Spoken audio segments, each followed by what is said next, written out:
इस यात्रा का नाम क्या है? बोले ये जीवन यात्रा है। सभी का अपना अपना स्टेशन है, किसी को कहीं रुकना है, किसी को कहीं रुकना है, और सभी की टिकट भगवान ने काट के रखी हुई है। जैसे हम लोग बस में या ट्रेन में यात्राएं करते हैं, जाते हैं, तो मार्ग में ट्रेन के भीतर या बस के भीतर हमें कोई सज्जन मिल जाए, बड़ा आनंद आया उनसे बातचीत करके, अपनत्व सा जगह, लेकिन बीच में उनका स्टेशन आ गया तो उन्होंने अपना सामान इकट्ठा किया, बोले भैया ठीक है अब हमारा स्टेशन आ रहा है। आपसे इतना मेल मिलाप उसका बढ़ गया, आपका उसके प्रति मेल मिलाप इतना बढ़ गया कि मन नहीं करता उससे अलग होने का। अक्सर होता है ऐसा, कभी ट्रेन में या बस में सफर किया हो, कोई सज्जन कोई व्यक्ति ऐसा मिल जाता है जिससे हमें अपनत्व तो जान पड़ता है कि नहीं, सफर बहुत अच्छा गया, आपके साथ रह के हमें बहुत आनंद आया। लेकिन जहां उसका स्टेशन आता है हम ऐसे थोड़ी करते हैं कि उसके साथ ही उतर जाते हैं। ऐसा हुआ कि नहीं, उसका स्टेशन आ गया और हम भी वहीं उतर गए कि नहीं अब आपको छोड़ के नहीं जाएंगे, आपसे अपनत्व तो हमारा हो गया है, इसलिए आपको छोड़ के नहीं जाने वाले। जब उसका स्टेशन आता है वो उतरता है, लेकिन हम नहीं उतरते। हम कहाँ उतरते हैं? जब हमारा स्टेशन आता है। ऐसा ही होता है। बोले ये जीवन की यात्रा है। इस जीवन की यात्रा में भी ऐसे न जाने कितने स्टेशन हैं। किसी की टिकट कहीं तक है, किसी की कहीं तक है, तो सबको अपने अपने स्टेशन पर जाना है। इसलिए शास्त्र कहता है कि जिस प्रकार हम जीवन में साधारण यात्रा में मोह नहीं रखते, प्रेम तो होता है वह चला जाता है, लेकिन दुख नहीं करते, अपने गंतव्य तक जाते हैं। उसी प्रकार कहा कि जीवन यात्रा में भी हमें अपना लक्ष्य मालूम होना चाहिए। लक्ष्य क्या है? बोले जीव का एकमात्र जो परम लक्ष्य है वह भगवत प्राप्ति है। भगवान से मिलना, भगवत प्राप्ति जीव मात्र का परम लक्ष्य है। यही प्रश्न 6 प्रश्न भागवत जी के मूल स्तंभ है। यही 6 बातें पूछी थी कि महाराज जीव मात्र का कल्याण किससे होगा? कलियुगी प्राणी का कल्याण किससे होगा? क्योंकि कलियुग के झंझटों में वह इतना फंस गया है कि उसे भगवान के लिए समय ही नहीं है उसके पास। हर काम के लिए समय है लेकिन भगवान के लिए समय नहीं है। और यहाँ तक कह देते हैं कि हमारे पास तो मरने का भी समय नहीं है। कुछ लोगों की आदत सी हो जाती है, नहीं समय कहाँ है, मेरे पास तो मरने का भी समय नहीं। लेकिन वो लोग ये नहीं जानते कि मौत किसी को टाइम दे के नहीं आती, किसी को बता करके नहीं आती। बहुत दुखद घटना है। कल की जो घटना हुई है, शायद आपने टीवी के माध्यम से देखा होगा। जम्मू कश्मीर में कुछ लोग घूमने के लिए गए थे, पिकनिक मनाने गए थे, और उन निर्दोष लोगों पर आतंकियों ने कायराना हमला किया और 27 लोगों को मार दिया, गोलियों से भून दिया। हम लोग, हमारे राजनेता अक्सर ये कहते हैं कि नहीं, आतंक का कोई मजहब नहीं होता, आतंकियों का कोई धर्म नहीं होता, वो किसी मजहब के नहीं होते, धर्म विशेष के नहीं होते। लेकिन कल की घटना ने तो यही बताया कि आतंक का धर्म होता है। कल की घटना जिसने भी देखी होगी, टीवी से सुनी होगी, ये सुनकर तो यही लगता है कि आतंक का एक विशेष धर्म है। क्यों? क्योंकि उन्होंने चुन चुन के हिंदुओं को मारा, चुन चुन के हिंदुओं को मारा। आपको जान के हैरानी होगी, उन्होंने कलमा पढ़वाया उनसे कि मुसलमान है कि हिंदू है, नहीं पढ़वाए। कुछ जो नहीं बोले, यहां से बोलते हुए हमें शर्म आ रही है, लेकिन जिन्होंने यह दृश्य देखा उनकी क्या दशा हुई होगी। वहां पे जो लोग गए थे, उन मुसलमानों ने यहाँ से मैं कहूँ व्यासपीठ की मर्यादा है, लेकिन ना कहूँ तो रहा नहीं जा रहा। उन मुसलमानों ने उन व्यक्तियों की पैंट तुड़वाई और पूछा कि हिंदू है कि मुसलमान है, सुन्नत हुई है कि नहीं हुई है, और हिंदू जान करके गोली मार दी। उनकी पत्नियों को वहीं विलाप करते हुए छोड़ा। पत्नी ने कहा मुझे भी मार दो, बोले नहीं तुझे नहीं मारूंगा, जाके अपनी सरकार से बोल दो। और कईयों को यहां तक कहा कि अपने माथे का सिंदूर पोंछ लो, चूड़ियां उतार दो, हमारे साथ चलो। और जो लोग कहते हैं कि आतंक का कोई धर्म नहीं होता, हम उनसे पूछते हैं ये किस धर्म के थे, क्यों हिंदुओं को ही मारा गया? उसके बीच में यदि कोई अब्दुल होता तब तो नहीं मरता। हम लोग हिंदू इतनी विचारधाराओं में बट चुके हैं। व्यासपीठ के माध्यम से आपको मैं ये कहूं कि उन्होंने किसी की जाति नहीं पूछी कि तू कौन है, तू ब्राह्मण है, क्षत्रिय है, वैश्य है, शूद्र है, कौन है तू, नहीं पूछा किसी ने। केवल ये पूछा कि हिंदू है कि मुसलमान है। ये नहीं पूछा कौन सी बोली बोलते हो, पंजाबी बोलते हो, हिंदी बोलते हो, डोगरी बोलते हो, पहाड़ी बोलते हो, नहीं पूछा।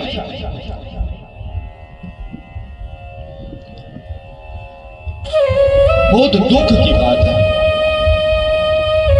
प्रयागराज में जब कुंभ का आयोजन हुआ तो योगी जी ने एक ऐलान किया कि गैर हिंदू यहाँ पे कोई दुकान नहीं लगाएगा, तो बवाल खड़ा हो गया। बोले योगी जी शहनशाहों वाले काम कर रहे हैं, मनमर्जी कर रहे हैं। हिंदुओं का त्योहार, हिंदुओं का धर्म, हिंदुओं की आस्था, उसमें गैर हिंदुओं का क्या काम है? बहुत उसमें राजनीति हुई। योगी जी ने जब फरमान जारी किया था कि सब्जी के ठेले पे सब्जी लेने से पहले नाम पूछ लो उसका कि कौन है, तो बवाल मच गया। क्यों नाम क्यों पूछना?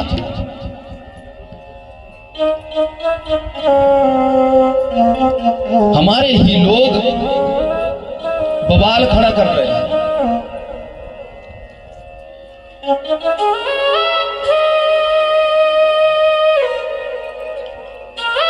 बोले इससे सांप्रदायिकता फैलेगी, नाम पूछेंगे तो सांप्रदायिकता फैलेगी। और जिन्होंने धर्म को पूछ के गोली मारी तब सांप्रदायिकता नहीं फैली। कथा के माध्यम से हम आपसे निवेदन करें, अपने धर्म के प्रति सजग हमें होना चाहिए। हम इतने भी सहिष्णु ना हो जाए कि कोई भी आके चढ़ जाए ऊपर। हमारा समाज आज इतना पथभ्रष्ट हो गया है। हमारी बेटियां, हमारी बहनें ब्यूटी पार्लर में जाती हैं तो वहां पे भी वही लोग हैं। हमारे लोग काम करना छोड़ रहे हैं, वो लोग काम कर रहे हैं। वो हमारी बहन बेटियों को सजा रहे हैं, मेहंदी लगा रहे हैं। क्यों? क्या कोई औरत काम नहीं कर सकती? फल लेने जाते हैं तो फल की ऐसी कई वीडियो आती हैं कि सब्जियों पे थूकते हैं।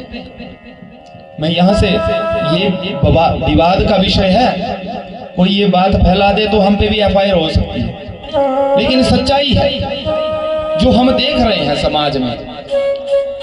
हमें तो बोलना भी गलत, हम यहां से बोल भी नहीं सकते। हिंदू डर के मारे चुप है, बोलता भी नहीं है। और बोलो गोली मार के चले जाएं, कोई भय नहीं। कहां तक भागोगे? पूरा आर्यवर्त हिंदुओं का था। अभी अभी अफगानिस्तान से भी भागे ना, तालिबान का शासन हुआ, हमारे सिख भाई गुरु ग्रंथ साहिब जी को लेके आए। पश्चिम बंगाल में कितनी हिंसा हो रही है, अभी बांग्लादेश में क्या हुआ देख रहे हो, और कश्मीर का तो आपने नरसंहार देखा ही है। और ये कल की ताजा घटना है।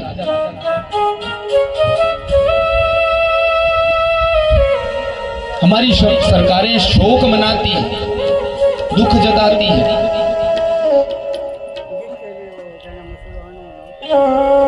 लेकिन जो राष्ट्र के प्रति समर्पित हो, हमें उसके साथ खड़े होना चाहिए।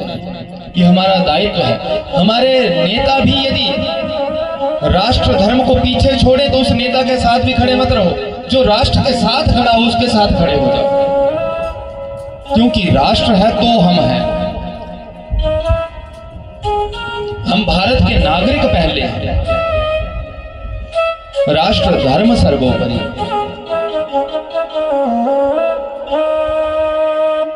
कहने का तात्पर्य केवल इतना कि समय आ गया है कि हिंदुओं को अब अलग अलग बंटने की आवश्यकता नहीं है।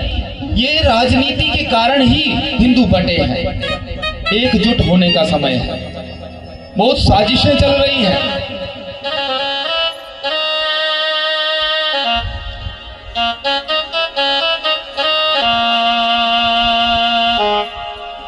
पोप फ्रांसिस का निधन हुआ, जो ईसाइयों के धर्म गुरु हैं, और भारत में 3 दिन का शोक हो गया।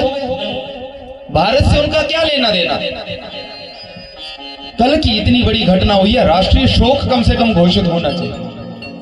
वो किया होगा, सरकार कर रही है, लेकिन इतने से नहीं होगा, इतने से नहीं चलेगा। जब ऐसी घटनाएं होती हैं दुख होता है। कथा केवल सुनने का विषय नहीं है कि भगवान की कथाएं सुनी, लेकिन कथा सुन के यदि हम अपने धर्म के प्रति सजग नहीं हुए तो क्या फायदा? कथा में आने का क्या फायदा? भगवान यदि दयालु हैं, भगवान यदि कृपालु हैं, तो भगवान असुरों को क्यों मारते हैं? यही प्रश्न पूछा था कि महाराज भगवान तो पक्षपाती हैं। भगवान देवों की श्रेणी में खड़े हो जाते हैं, देवों का हित करते हैं। कल ही हमने सुना समुद्र मंथन की कथा कि भगवान ने देवताओं को अमृत पिलाया, असुरों को नहीं दिया। तो भगवान का पक्षपात नहीं दिखा। क्यों? असुरों ने मेहनत नहीं की थी वहां पे, असुरों ने भी बराबर मेहनत की, लेकिन भगवान ने अमृत देवों को पिलाया। भगवान का काम तो पक्षपातियों वाला है। बोले भगवान तो पक्षधर है। तो किसी ने कहा भगवान जरूर पक्षधर है। भगवान पक्षधर है क्योंकि भगवान किसी विशेष का पक्ष नहीं लेते, भगवान धर्म का पक्ष लेते हैं। जहां धर्म होगा वहां भगवान होंगे। वो चाहे देवता हो उस धर्म के पक्ष में, चाहे कोई भी हो, जो धर्म के साथ खड़ा है उसके साथ भगवान खड़े हैं। यत्र योगेश्वर कृष्णो यत्र पार्थो धनुर्धरा तत्र श्री विजयोर भूतिर्ध्रुवा नीतिर्मतिर्मम। इसलिए अपने धर्म के प्रति हमें सचेत होना चाहिए। ये हम सभी का दायित्व है, माताओं का विशेष रूप से। हमारी बहन बेटियों के पीछे भी षड्यंत्र चले हुए हैं, न जाने कौन कौन से। कोई लव जिहाद, आजकल तो लैंड जिहाद भी चला हुआ है। कहीं भी मिले जमीन भी ले लो, खरीद लो। कम से कम हिमाचल बचा था, हिमाचल में भी इतनी जगह संपत्ति निकली है विशेष बोर्ड की कि उतनी तो भारत की सेना की संपत्ति नहीं है, रेलवे की संपत्ति नहीं है, जितनी उस एक विशेष बोर्ड की संपत्ति है। आप समझ रहे हैं मैं किसकी ओर इशारा कर रहा हूं? ये संपत्ति उनकी कहां से आई? ये आप ही की संपत्ति है, हमारी ही संपत्ति है, ये राष्ट्र की धरोहर है। कमी हमारी है जो हमने अपने धर्म के पक्ष में हमने खड़ा होना छोड़ दिया। हम चुप रहे, सहते रहे। हम ये देखते हैं कि नहीं उसके घर में आग लगी है, हमारे थोड़ी लगी है। हम ये भूल जाते हैं कि उसके घर में लगी है, कल को तुम्हारे भी लगेगी।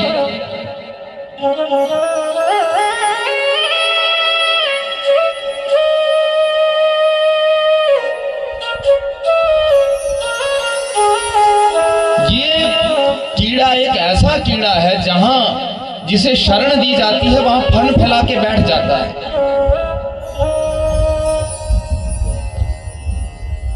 अंगुली दी और बाजू पकड़ ली, ये हालत है। इसलिए सावधान, यूं ही आंखें बंद करके किसी पे विश्वास मत करो, सरकारों पे भरोसा मत करो। ये सरकारें भी वोट बैंक की राजनीति देखती हैं, जिसके वोट ज्यादा उसकी ताकत ज्यादा। आज के समय में लोकतंत्र आपके घर के 4 वोट हैं, आपकी ताकत कम है, उसके घर के 18 वोट है, उसकी ताकत ज्यादा है। आप ये बात समझ लो। मैं भड़काने की बात नहीं कर रहा, सच्चाई बता रहा हूं। आप मत समझना कि मैं भड़का रहा हूं, सच्चाई बयां कर रहा हूं। और आगे आगे समय ऐसा आ रहा है कि हिंदुओं के तो एक ही एक बच्चा है, एक से दूसरा बड़ी मुश्किल से। और हिंदुओं को तो नारा भी दिया सरकार ने, हम दो हमारे दो, हिंदू आगे एक पे, हम दो हमारा एक। और उनके हम 4 हमारे 24 भी मैंने कम ही बोली। आप इस बात को समझ लो कि आने वाला समय जगने का समय है, यूं आंख बंद करके सोने का समय नहीं है।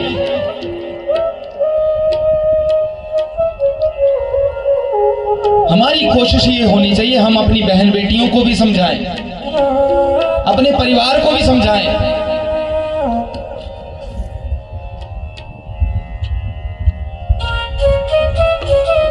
कहने का तात्पर्य, उन आतंकियों ने मजहब देख के हमला नहीं किया, जाति पूछ के हमला नहीं किया, एक धर्म पूछ के हमला किया कि कौन हो तुम।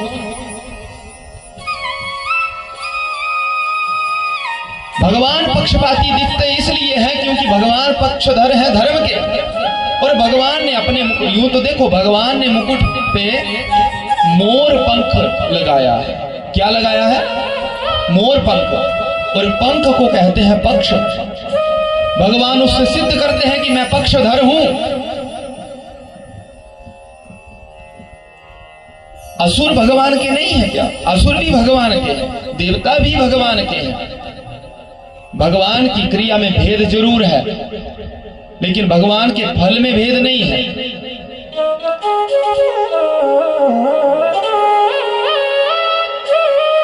यदि शांति का कुछ बातें हैं जो शांति से हो जाएं, बहुत अच्छा, क्योंकि शांति की तलाश में ही इंसान भटकता है और शांति के मिलने के बाद ही वह विश्राम को प्राप्त होता है। लेकिन हम सोचें कि हम लोग शांति की खोज करते रहें और बगल वाला कुछ और करता रहे, कब तक शांत रहोगे? प्रेम वहां बांटा जाता है जहां अगला प्रेम लेने वाला भी हो। हम लोग गंगा जमुनी तहजीब की बात करते हैं, लेकिन ये वहीं तक है। मैं सच बताऊं, जहां संख्या आपकी ज्यादा हो, उनकी कम हो, वहां गंगा जमुना तहजीब चलती है। जहां उनकी संख्या ज्यादा हो, तुम्हारी संख्या कम हो, वहां भाईचारा नहीं, केवल चारा चारा चलता है। तुम लोग चारा हो। हमारे कुछ मित्र कश्मीर के हैं, वो कह रहे थे, बोलते उन्होंने उस समय अनाउंस किया, वहां से लाउड स्पीकर से बोलते थे कि अपनी संपत्ति छोड़ के जाओ, बहन बेटियों को छोड़ के जाओ, रात रात निकल जाओ। और मिस्त्री मजूर भी जो घर में लगाए जाते थे, वो भी बोलते थे मटेरियल बढ़िया लगाना, कमी मत रखना, तुम लोग बनाओ, यूज तो हमें ही करना है। बड़े बड़े बागीचे, बड़ी बड़ी अरबों की संपदा छोड़ के आए हैं वो लोग। इस धन का भी मत सोचो कि धन के बल पे तुम लोग कुछ कर लोगे। इसलिए जगने का समय है, कथा जगाने का काम करती है। राष्ट्र धर्म हमारा प्रथम धर्म है। बोलिए भारत माता की जय हो, गौ माता की जय हो, सत्य सनातन धर्म की जय हो। हम देवों की कथा देखते हैं, भगवान की छवि देखते हैं। भगवान ने मुरली तब तक धारण की जब तक उन्हें दिखा कि शांति है। लेकिन जब शांति का प्रस्ताव ठुकरा दिया कौरवों ने, पहले भगवान ने शांति का प्रस्ताव रखा कि पांडव युद्ध नहीं चाहते, पांडवों के लिए तुम 5 गांव दे दो, मेरे कहने से वो 5 गांव लेने को राजी हो जाएंगे। लेकिन कौरवों ने क्या कहा कि सुई की नोक जितनी भूमि भी हम बिना युद्ध के नहीं देंगे। जब युद्ध की ठहर गई तो भगवान ने सोचा कि अब बांसुरी का काम नहीं है, बांसुरी अलग रखी, फिर तो भगवान सुदर्शन चक्रधारी हुए। हमारे देवों ने शस्त्र केवल दिखाने के लिए नहीं रखे हुए। महादेव यदि ध्यान में बैठते हैं आंखें बंद करके, सदा समाधिस्थ रहते हैं, तो महादेव के बगल में त्रिशूल है।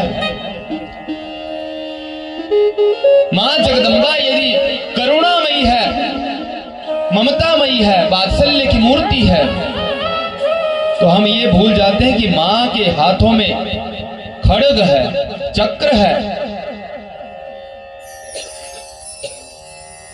अनेकों आयुध मां ने धारण किए हैं।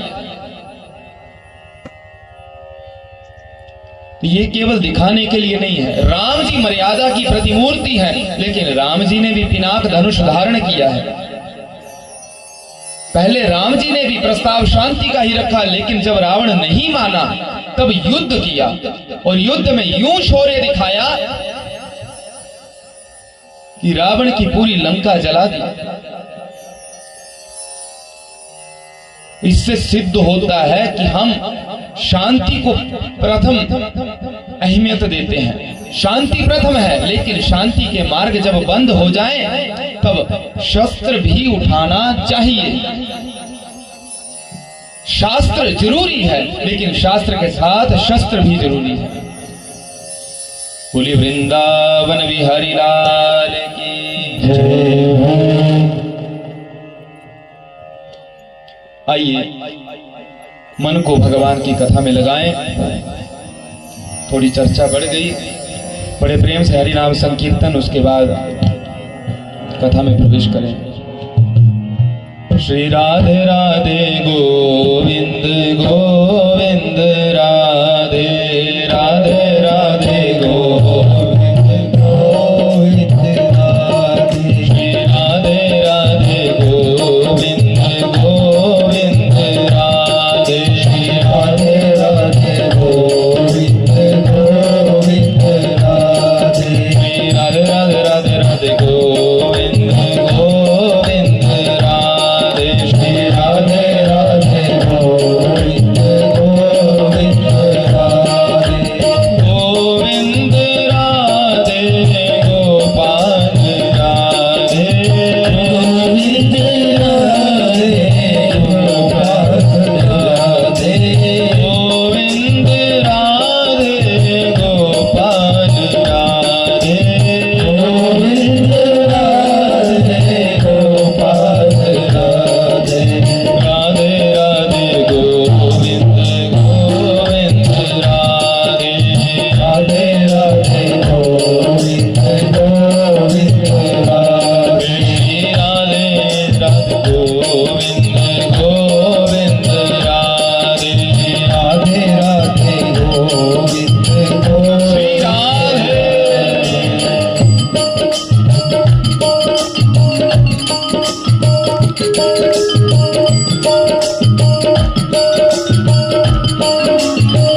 श्री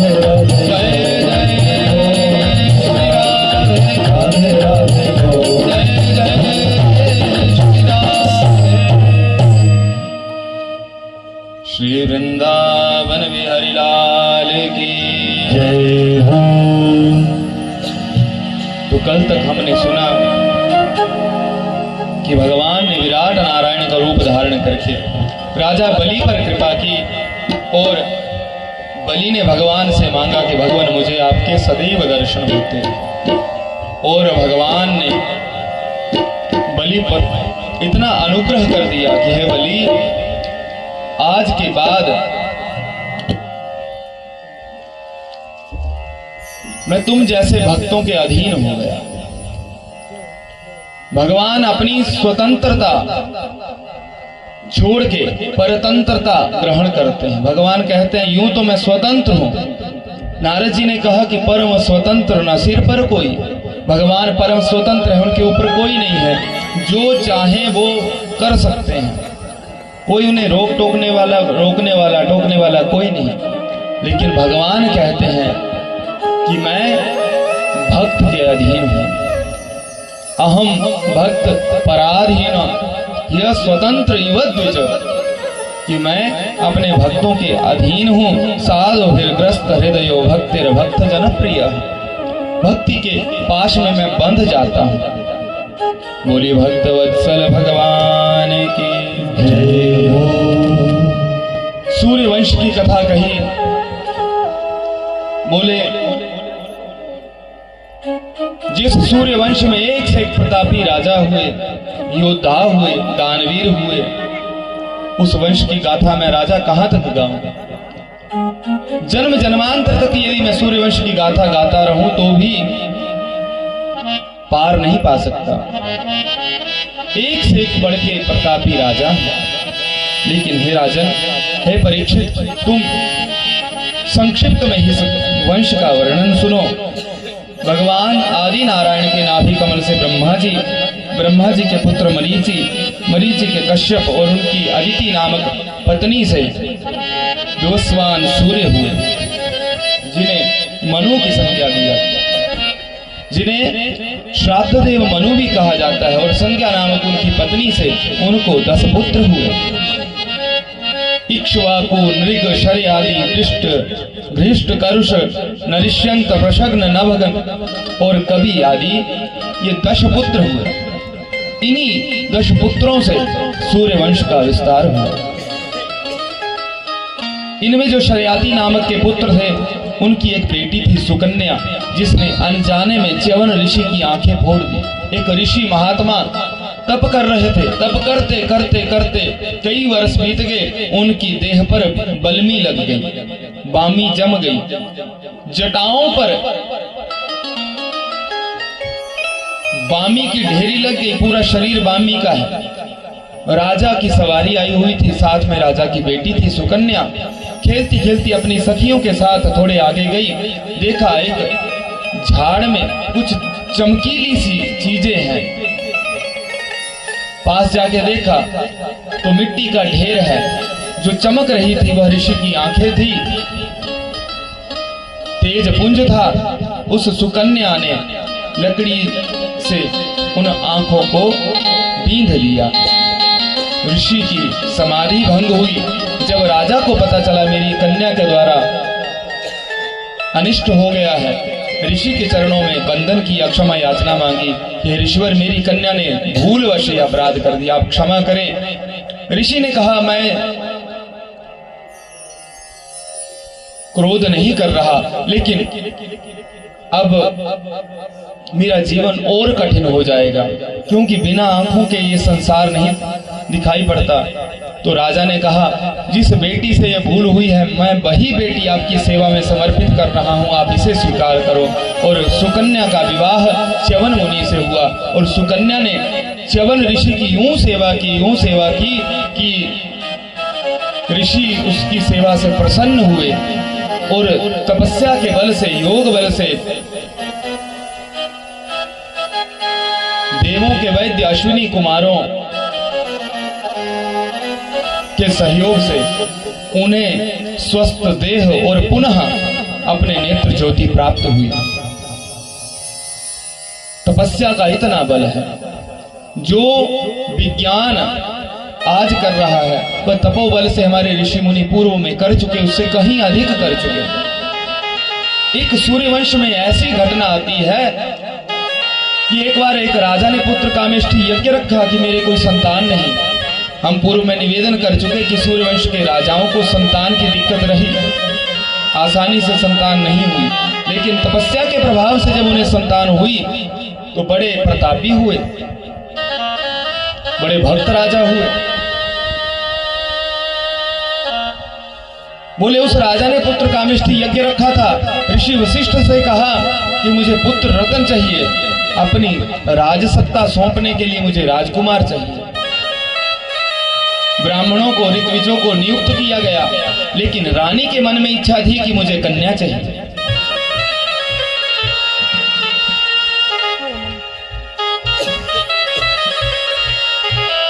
राजा चाहते हैं मुझे पुत्र हो, लेकिन रानी क्या चाहती है?